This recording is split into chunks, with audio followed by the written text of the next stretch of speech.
Ngayon naman po, tungkol sa kampanya nitong 2025 elections, nagkwento sa akin si dating Speaker Martin Romualdez. Kinausap daw siya ni PBBM sa Tacloban para tumulong sa gastusin ng mga kandidato mula national hanggang local candidates. Ang sagot ni Speaker, naibigay na niya ang SOP collections sa Bureau of Customs na umabot sa 11 billion pesos. Dagdag pa dyan, may 9 billion pesos collection mula sa sugar na ayon mismo sa kanya ay pinaghahatian lang ng 5 kumpanya para makontrol nila ang presyo ng asukal sa merkado.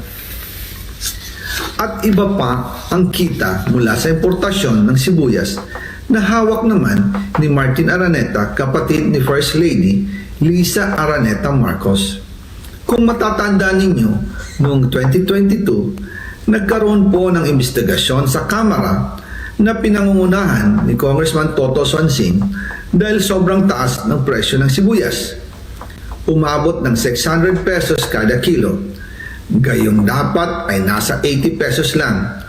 Doon lumabas ang pangalan ni Martin Araneta bilang isa sa mga nasa likod ng kontrol sa importasyon ng sibuyas.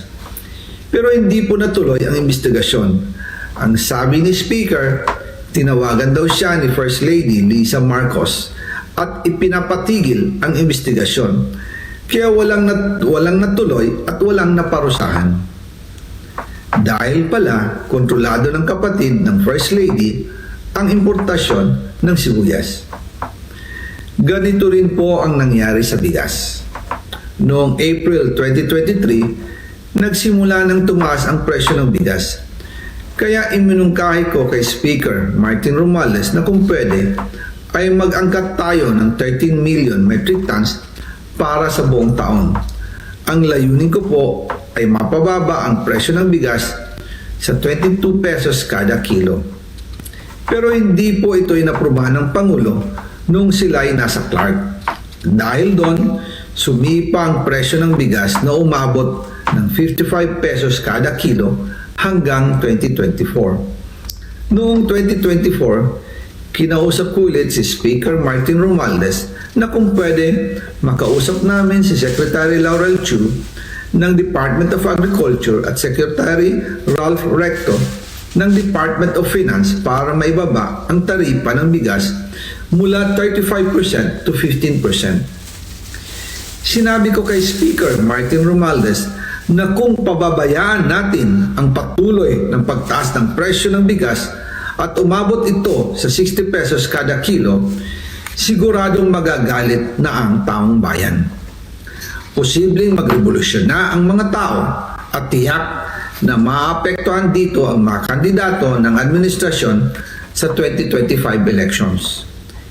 Isa sa mga patunay na hindi na masaya ang taong bayan ay ang pagbaba ng approval rating ng Pangulo noong panahon na iyon dahil sobrang taas na ang presyo ng bigas.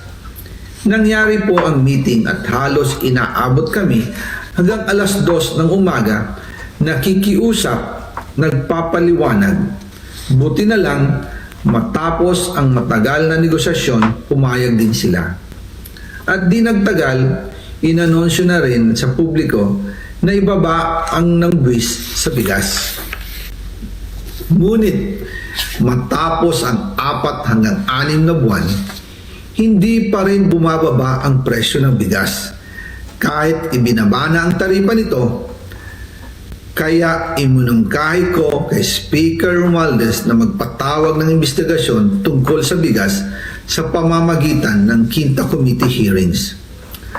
Habang iniimbestiga nito ng Quinta Committee na pinamumunuan ni Congressman Joey Salceda, bigla na lang itong pinahinto ni Secretary Kiko Laurel Chu matapos niyang ipakita ang isang confidential report.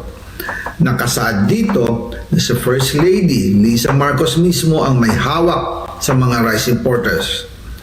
Ayon kay Secretary Laurel, maaapektuhan daw ang First Lady kung itutuloy ang investigasyon dahil kasama raw nila sa Vietnam visit ang ilang importer ng bigas at nag-dinner pa raw sila roon. At nung araw din yun, tumawag si Congressman Sandro Marcos kay Speaker Romualdez upang ipatigil ang House investigations tungkol sa bigas as instructed ng Pangulo. Magkasama kami ni Speaker Martin Romualdez nang tumawag si Congressman Sandro Marcos. Dumating din si Secretary Laurel Chu sa Manila Polo Townhouse at doon siya pinagalitan ni Speaker dahil inilabas niya ang confidential report na nagdidiin sa First Lady sa issue ng rice smuggling. Humihingi ng paumanhin si Secretary Laurel Chu at sinabi niyang, pasensya na, masyado akong naive. Doon namin naintindihan kung bakit. Kahit ibinabana ang import tax ng bigas mula 35% to 15%, ay hindi pa rin bumababa ang presyo sa merkado dahil pala sa dami ng SOP at remittance na ipinapasa sa bawat transaksyon. Dagdag pa po, maraming importers ng isda ang nagre-reklamo dahil kontrolado ito ng kaunting kumpanya lamang. Wala naman daw tax sa importation tuwing lean season, pero kahit ganoon, hindi pa rin sila nabibigyan ng permit to import. Ang mga kaunting kumpanya na ito lang ang nabibigyang permit to import. Dahil dito, kontrolado din ang presyo ng isda at ito din ang dahilan kung bakit mataas ang presyo ng galunggong. Mga kababayan, hindi dapat naghihirap ang Pilipinas. Hindi dapat ganito kamahal ang mga pangunahing bilihin tulad ng bigas. At higit sa lahat, hindi dapat nagugutom ang mga Pilipino. Wala silang malasakit sa taong bayan, lalo na sa mga mahihirap. Inaabuso ang kapangyarihan, nagiging negosyo ang pera ng taong bayan. Masakit man tanggapin, pero ito ang katotohanan. Ang pinakamakapangyarihang pamilya pa mismo ang sangkot sa ganitong sistema.